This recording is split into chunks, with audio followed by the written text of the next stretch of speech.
कुछ भी हासिल नहीं कर पाए हैं।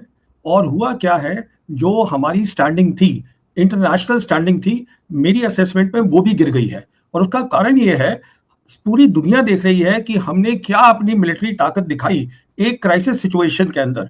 तो देखिए, जब आप इस्तेमाल करते हैं अपनी एयर पावर, ये मैं पहले भी बोलता रहा हूं कि बालाकोट में इस्तेमाल करना 2019 में गलत था। तो उस बार जो था वो तैयार नहीं थे, क्योंकि उन्हें पता ही ना था आप ये कर रहे हैं, हमने कभी किया ही नहीं था पहले। इस बार वो तैयार बैठे हुए थे। तो ये आपने एक पहली बात तो ये है, अगर आप जा रहे हैं दुश्मन के एरिया के अंदर, आपके पास मिलिट्री ऑब्जेक्टिव होना चाहिए। अब वो बार बार ये बोल रहे हैं कि हमारा ऑब्जेक्टिव था, वो मिलिट्री वाले बोल रहे हैं। अभी देखिए, कल जो है प्रेस कॉन्फ्रेंस हुई है, 3 senior officers army, air force, navy के बैठे हैं और वो बार बार बोल रहे हैं, देखिए बहुत इंपॉर्टेंट बात है, वो ये कह रहे हैं कि हमारा जो ऑब्जेक्टिव था वो सिर्फ ये था कि आतंकवादी के जो कैंप है उनको तोड़े, और हम बिल्कुल संयम इस्तेमाल करना चाहते हैं। अरे भैया, अगर जंग है, अगर आप जा रहे हैं उधर, पहली बात तो मिलिट्री आपका ऑब्जेक्ट क्या है? कैंप तो मिलिट्री ऑब्जेक्ट नहीं हो सकता। आपको मिलिट्री टारगेटिंग करनी है, वो आपने की नहीं। ऊपर से आप ये बोल रहे हैं कि हम हर बार उनको बोल रहे हैं कि हम अपनी तरफ से संयम कर रहे हैं। इसका मतलब ये है कि आप लड़ाई करना ही नहीं चाहते। उसके बाद देखिए क्या हुआ, 6 और 7 की रात को जो भी कुछ हुआ, 7 की सुबह ही पाकिस्तान ने अपने एक सीनियर अफसर को, पाकिस्तान एयरफोर्स के जो उनका नंबर 3 अफसर है, air chief marshal Aurangzeb Ahmed को बुलाया, जिसने एक इंटरनेशनल ब्रीफिंग दी, जिसमें बताया उसने मैप लगा के कि देखिए हमने 5 इनके जो फाइटर जेट्स है उनको गिरा दिया है। अब कल जब पूछा गया, पहली बार जब आए ये लोग, जो हमारे डायरेक्टर जनरल एयर ऑपरेशंस है, एयर मार्शल भारती, इनसे ये सवाल पूछा एक जर्नलिस्ट ने हिंदू के, कि साहब ये जो खबर आ रही है क्या आप ये ठीक है कि नहीं है? तो उन्होंने कहा कि देखिए साहब, जंग के अंदर तो लॉसेस होते ही हैं, हमारे पायलट सेफ आ गए हैं, और फिर बोलते हैं कि अभी जो है ऑपरेशन सिंदूर जो है वो चल रहा है। अरे देखिए साहब, अभी एक क्राइसिस है, अगर आप ये नहीं कबूलेंगे या अपना एक्सप्लेनेशन नहीं देंगे, तो दूसरी साइड की जो क्लेम होते हैं, जो वो दावा कर रहे हैं, उसको दुनिया मानती है, और वही हुआ है। पूरी दुनिया वही लिख रही है। अब देखिए हमने क्या किया, जो मेरी असेसमेंट है, 6-7 की रात के बाद हम लोग टेलीफोन्स पे लग गए।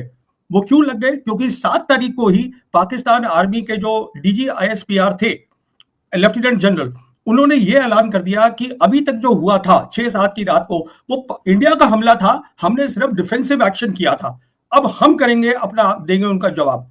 हम लोग यहां से फिर लग गए टेलीफोन करने। अब आप देखिए जो खबरें आई हैं, हमारे नेशनल सिक्योरिटी एडवाइजर, मैं जयशंकर साहब की बात नहीं कर रहा हूं, वो फॉरेन मिनिस्टर है, नेशनल सिक्योरिटी एडवाइजर डोवल साहब, खबर आई है कि इमीडिएटली उन्होंने secretary of state Marco Rubio से बात करी, सऊदी से बात करी, जापान से बात करी, फिर चीन के फॉरेन मिनिस्टर वांग यी से जयशंकर साहब ने बात करी, उसके बाद फ्रांस से बात करी, यूएई से बात करी। आप सब क्यों बात कर रहे हैं? एक तरफ तो आप ये कह रहे हैं कि हम संयम से काम कर रहे हैं, वो आप अपना कमजोरी दिखा रहे हैं कि आप लड़ाई करना ही नहीं चाहते हैं। तो मेरी असेसमेंट में, अगर आप लड़ाई के लिए नहीं तैयार थे तो ये आपको करना ही नहीं चाहिए था। प्रवीण जी, अब यहाँ पे सवाल ये पैदा होता है कि एक कम्युनिकेशन के छात्र के तौर पर कैसे कम्युनिकेट किया जाए, खासकर संकट में आपकी परीक्षा होती है।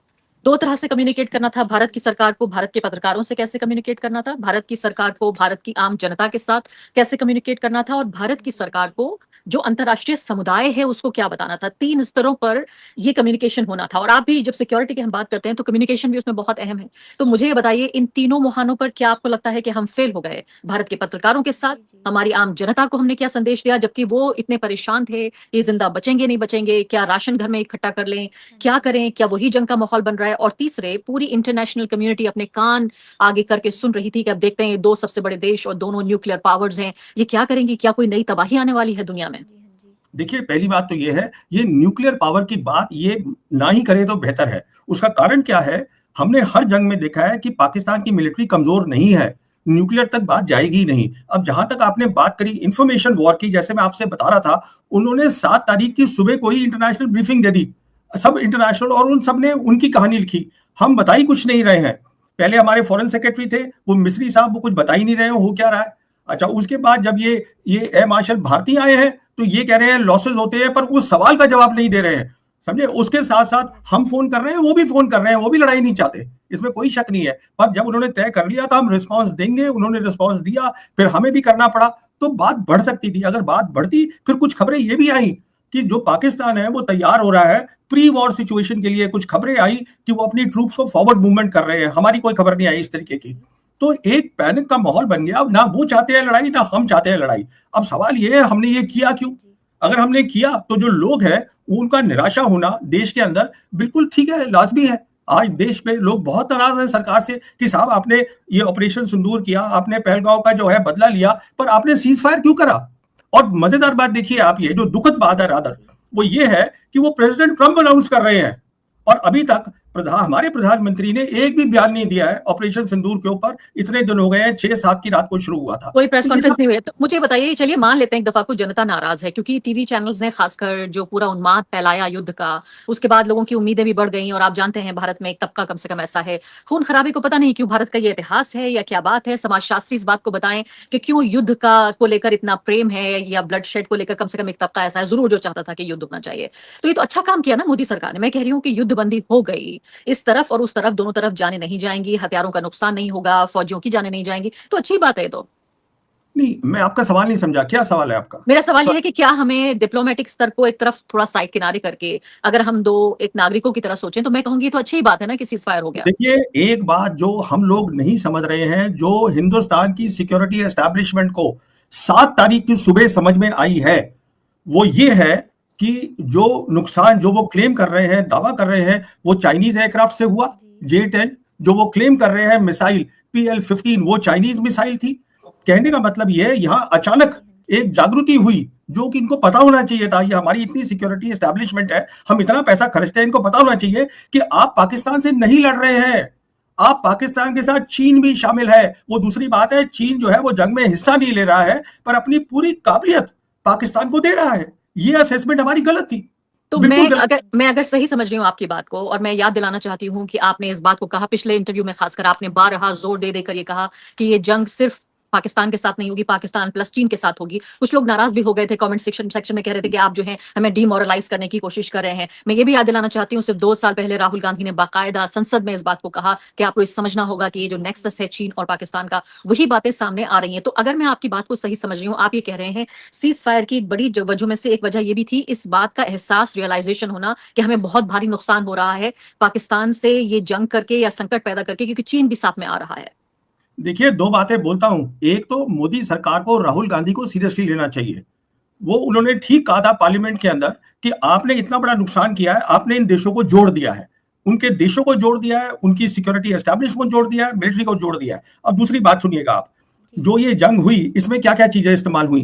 मिसाइल इस्तेमाल हुई चाइनीज, मैं पाकिस्तान की बात कर रहा हूं, एयरक्राफ्ट यूज हुए चाइनीज, इलेक्ट्रॉनिक वॉरफेयर एक चीज होती है, उसमें मदद मिली। क्या होता है इलेक्ट्रॉनिक वॉरफेयर? उसका मतलब होता है कि आप दुश्मन के कम्युनिकेशन को जाम कर दे और उसमें सुने भी कि वो क्या बातचीत कर रहा है। वो जो ये थे, ये इनके एयर मार्शल पाकिस्तान के, वो उसकी क्लिप सुना रहे थे, वॉइस रिकॉर्डिंग सुना रहे थे वहां इंटरनेशनल मीडिया को। उसके बाद क्या होता है, उनकी बेदू सैटेलाइट सिस्टम है, उसकी मदद मिली इनको। तो ये सब बातें तो पहले पता होनी चाहिए था ना, जब राहुल गांधी ने इनको समझाया था। अगर ये उस समय समझ जाते तो उनकी बात समझ में आ जाती कि हम इस समय पाकिस्तान के साथ जंग नहीं करेंगे, हम जंग कर रहे हैं पाकिस्तान और चीन के साथ। पर ये कहां समझ रहे हैं उस बात को, इसलिए पैनिक हुआ 8 तारीख सुबह को। मैं आपसे सवाल पूछूंगी खासकर इंडियन एयरफोर्स को लेकर, ये बहुत जरूरी सवाल है, पूछा जाना चाहिए कि क्या भारत में भारत की सेना, सैनिक तैयारी, इसमें कोई कमी रह गई क्या, हमारे लिए भविष्य के लिए जरूरी है? क्योंकि आपने कहा कि भाई भारत की जो सरकार या सेना या विदेश मंत्रालय, बहुत मुश्किल है उनके लिए इस बात को सीधे तौर पर कबूल करना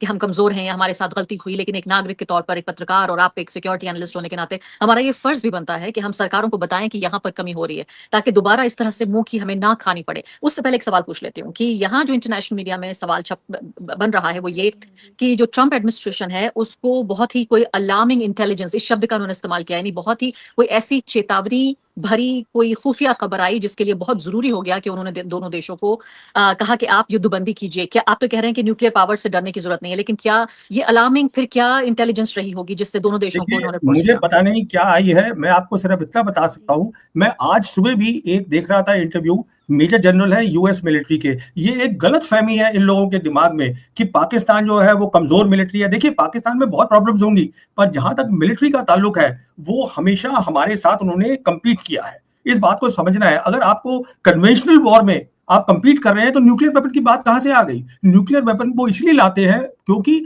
उनकी ज्योग्राफी नैरो है, उनकी ज्योग्राफी नैरो है। बहुत सारे उनके जो टाउन्स है, लाहौर है, वो बिल्कुल सटे पड़े हैं हमारे बॉर्डर के साथ।